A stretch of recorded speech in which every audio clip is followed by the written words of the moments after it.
sâu ôm mộng mơ phong dù người nói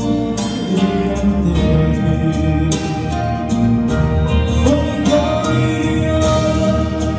trong gió tao nó gần lúc đủ sống tê phong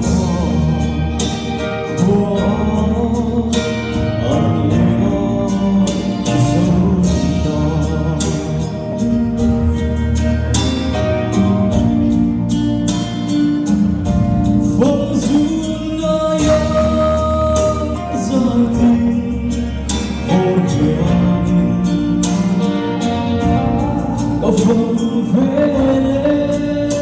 tâm lòng ôi mơ tình lời cho mỗi ngày lời vẫn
Chúa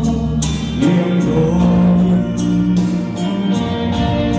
theo phong mây xuống ăn nó êm mây luôn vẫn phải suy lo hơi mây ô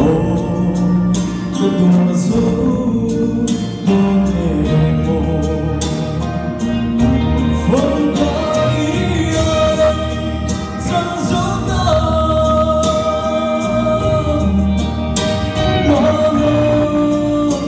gần lúc cũng sống tê phong còn của âm liêu sâu lòng phong còn của âm liêu sâu lòng.